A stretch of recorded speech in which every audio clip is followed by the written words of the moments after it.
Hello students, we are going to start forms of organizing public sector enterprises. Government participation in business and economic sectors of the country needs some kind of organizational framework to function.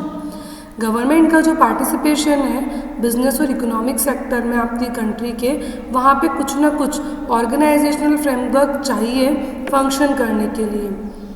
You have studied about the forms of business organisation in private sector. आपको private sector में business organisation के forms के बारे में पढ़ना होगा, जैसे कि सोल प्रोप्राइटर आपने पढ़ा है, sole proprietorship, partnership, Hindu undivided family, cooperative society and company.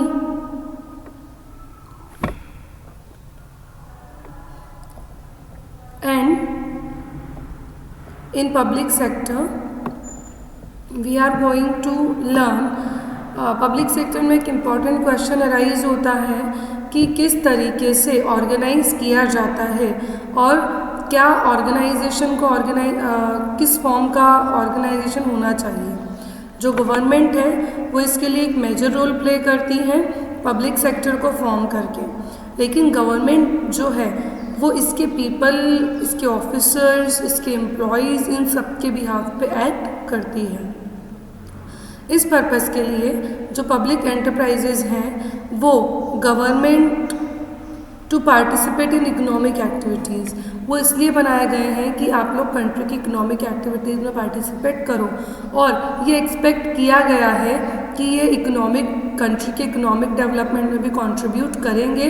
आज के वर्ल्ड में लिबरलाइजेशन में, जो कि बहुत ज़्यादा कॉम्पिटिटिव वर्ल्ड है, जो पब्लिक एंटरप्राइजेज हैं ये पार्लियामेंट के थ्रू ही गवर्न किए जाते हैं, ओन किए जाते हैं, और पार्लियामेंट को ही पब्लिक को जवाब देना पड़ता है.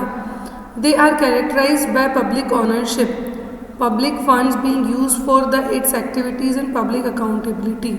ये पब्लिक ओनरशिप के थ्रू कैरेक्टराइज किए जाते हैं और पब्लिक का जो फंड है वो पब्लिक अकाउंटेबिलिटी और उसके एक्टिविटी के लिए है.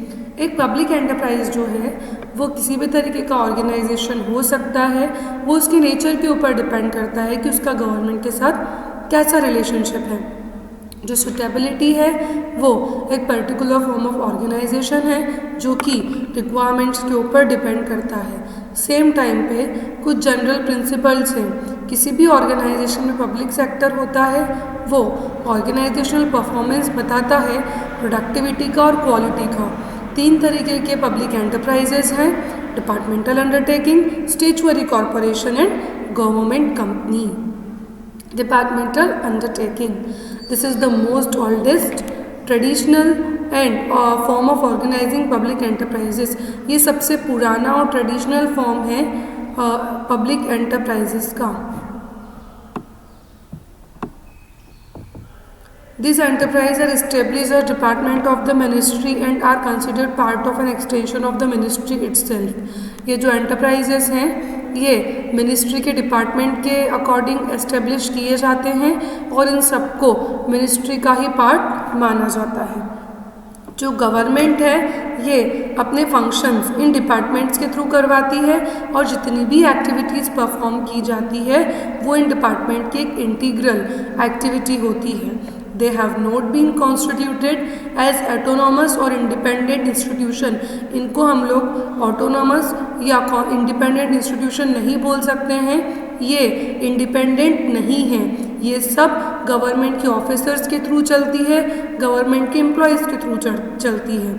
ये जो बिजनेस यूनिट या अंडरटेकिंग्स होती है ये सेंट्रल और स्टेट गवर्नमेंट के अंडर में आती है और सेंट्रल और स्टेट गवर्नमेंट के रूल्स को ही फॉलो करती है. एग्जाम्पल है railways, post and telegraph. Feature, जो मेन कैरेक्टरिस्टिक्स या फीचर है डिपार्टमेंटल अंडरटेकिंग के वो नीचे दिए हुए हैं. इन एंटरप्राइजेस फर्स्ट, इन एंटरप्राइजेस का जो फंड है वो गवर्नमेंट के खजाने में से आता है, ठीक है, और जितना भी एनुअल बजट होता है ये गवर्नमेंट को दिखाना पड़ता है, और जो भी इनकम, जो भी रेवेन्यू इस एंटरप्राइज से आते हैं वो गवर्नमेंट के खजाने में ही जाते हैं. Second, they are subject to accounting and audit control applicable to other government activities.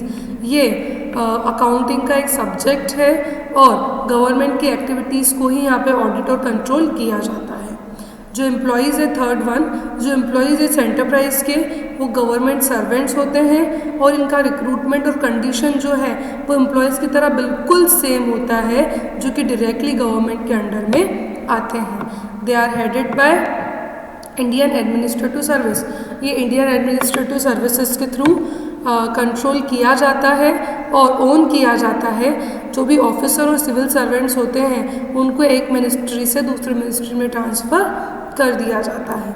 Next, it is generally considered to be a major subdivision of the government department and is subject to direct control of ministry. ये generally major subdivision है government department का और directly control इसका ministry के साथ में होता है। They are accountable to the ministry since their management is directly under the concern ministry.